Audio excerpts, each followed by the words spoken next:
ابو ہریرہ رضی اللہ عنہ سے مروی ہے کہ رسول اللہ صلی اللہ علیہ وسلم سے سوال کیا گیا، لوگوں میں زیادہ عزت والا کون ہے؟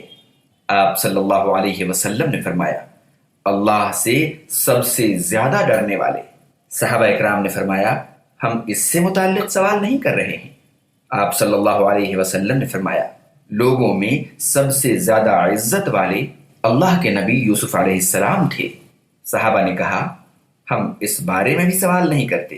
آپ صلی اللہ علیہ وسلم نے فرمایا، عرب قبائل کے متعلق مجھ سے سوال کرتے ہو؟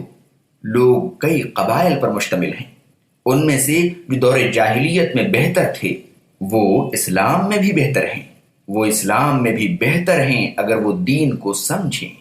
سلسلۃ الصحیحہ حدیث نمبر 3996، صحیح بخاری حدیث نمبر 3383 یا 3490، صحیح مسلم حدیث نمبر 2378، مسند احمد جلد 2 صفحہ 431۔ فوائد۔ دینی بھائیوں، عزت کا معیار کیا ہے؟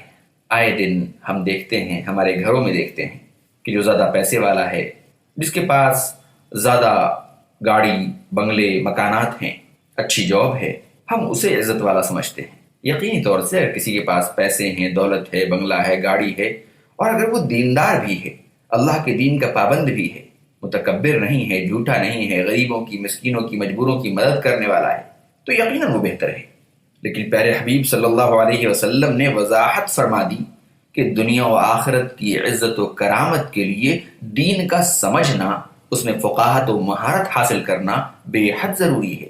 کم از کم جو ارکان اسلام ہیں، ارکان ایمان ہیں، جو بنیادی دین کی سمجھ ہے، اس کا حصول تو ہر انسان پر فرض ہے، کیونکہ اگر وہ اپنے رب کو نہیں جان سکتا تو وہ زندگی کو کیسے سمجھے گا؟ پھر تو وہ اسی دنیا میں دن رات لگا رہے گا اور مرنے سے پہلے سب کچھ یہیں چھوڑ کر خالی ہاتھ چلا جائے گا۔ کاش ہم اپنی نیکیوں کے ساتھ اپنے رب سے ملاقات کریں۔ آئے دن ہم علم کے بغیر جو ہے دین کو سمجھنے کا دعویٰ کرتے ہیں، جبکہ حقیقی معنوں میں علم عمل سے وابستہ ہے۔ جس کے پاس علم ہے اور وہ عمل نہیں کرتا تب بھی بیکار ہے۔ کوئی عمل کر رہا ہے اور علم نہیں رکھتا تو امکان ہے کہ بہت سی غلطیاں کرے گا اور ان غلطیوں کے راستے سے جو ہے اپنے نیک اعمال کو برباد کرتا رہے گا۔ تو بہتر ہے کہ عمل تھوڑا کیا جائے لیکن ہمیشہ کیا جائے۔ جو بھی عمل کیا جائے پہلے دریافت کر لیا جائے، معلوم کر لیا جائے کہ آیا وہ عمل طریقہ رسول کے مطابق ہے بھی یا نہیں۔ ظاہر سی بات ہے کہ پیارے حبیب صلی اللہ علیہ وسلم سے بار بار صحابہ جب یہ کہتے ہیں کہ ہم یہ آپ سے نہیں پوچھتے، پیارے حبیب صلی اللہ علیہ وسلم کا ایک طریقہ یہ تھا کہ جب آپ سے کوئی سوال پوچھا جاتا تو اس سے متعلق جو سوالات ہوتے، اس کے آس پاس کے جو سوالات ہوتے، اس کا بھی آپ صلی اللہ علیہ وسلم جواب دے دیتے تاکہ امت کے لیے آسانیاں پیدا ہو جائیں۔ یہی وجہ ہے کہ پیارے حبیب صلی اللہ علیہ وسلم نے لوگوں سے یہ بتایا کہ عزت والا کون ہے۔ تو سب سے پہلی بات جو پوری دنیا اور پوری انسانیت کو سمجھ لینی چاہیے کہ جس کے دل میں اللہ کا ڈر ہے، یعنی جب بھی اس کا دل، اس کا دماغ، اس کی خواہشات اس کو برے کام پر ابھارتی ہیں، وہ فوراً اللہ سے ڈرتا ہے، اللہ کے عذاب کا خیال کرتا ہے، اس بات کا خیال کرتا ہے کہ مجھے مرنے کے بعد اپنے رب سے ملاقات کرنی ہے، میں کیا جواب دوں گا، اور وہ برائی سے باز آ جاتا ہے۔ یقینی طور سے ایسا شخص پوری انسانیت میں جہاں بھی ہے وہ سب سے بہتر شخص ہے۔ دنیا میں اتنی شخصیات پیدا ہوئیں، حضرت یوسف علیہ السلام کا ذکر آپ صلی اللہ علیہ وسلم نے فرمایا۔ ذرا غور کیجئے کہ کیوں حضرت یوسف علیہ السلام جب زلیخا اور مصر کی عورتوں نے ان پر سازش کی، زنا کی سازش، آپ نے اس وقت کیا کہا کہ اے اللہ، یہ جس بات سے مجھے ڈراتی ہیں، یعنی جیل میں جانا میرے لیے زیادہ آسان ہے بنسبت اس کے کہ میں زنا میں پڑ جاؤں۔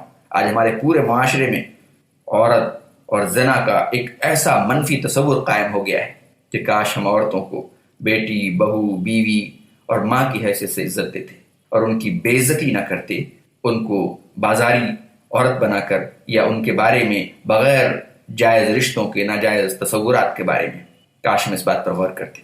اور یہ ایک بہت بڑا عمل تھا جو پوری دنیا کے لیے نصیحت اور عبرت کا مقام ہے۔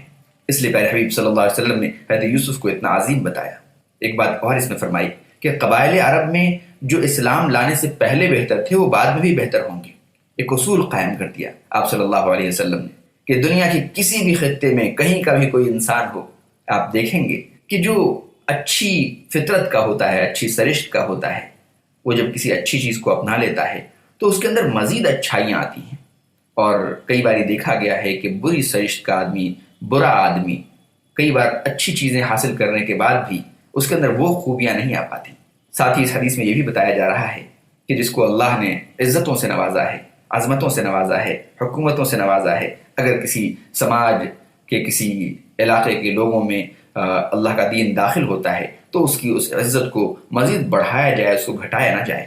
سب سے پہلے پیارے نبی صلی اللہ علیہ وسلم نے یہ فرمایا کہ جو سب سے زیادہ اللہ سے ڈرنے والا ہے، ایک اصول تو یہ بنا دیا۔ اب ڈرنے کے لیے، اللہ سے ڈرنے کے لیے سب سے پہلی کیا چیز چاہیے؟ اللہ کے دین کی سمجھ۔ بھائی یہ جو ہمارا ہارڈ ویئر ہے، یعنی ہماری جو باڈی ہے، اس میں اگر قرآن و سنت جو سافٹ ویئر ہے ہماری پوری دل و دماغ کے لیے، اگر ہم قرآن و سنت کے مطابق اگر فیصلے نہیں کریں گے، جب تک قرآن و سنت کو سمجھیں گے نہیں، اس کے مطابق فیصلے کیسے کریں گے؟ تو پیارے حبیب صلی اللہ علیہ وسلم نے اس بات سے اپنی بات ختم کی یہاں پر کہ جو شخص بھی دین کی سمجھ حاصل کرے وہ شخص بہتر ہے۔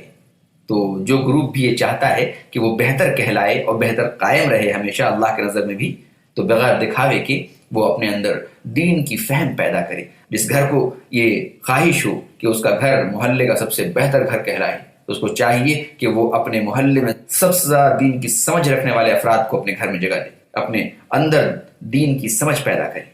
بہرحال اس حدیث میں بھی انسانیت کی برتری کا معیار دین کی سمجھ کو ہی قرار دیا گیا ہے، مگر افسوس کہ اس وقت تو ہر دوسرا شخص دین کے بنیادی عقائد تک سے بے خبر ہے، نہیں جانتا دین کے بارے میں کچھ بھی، مگر وہ پھر بھی خود کو عزت کل کا مالک سمجھتا ہے، بہترین عزت والا سمجھتا ہے۔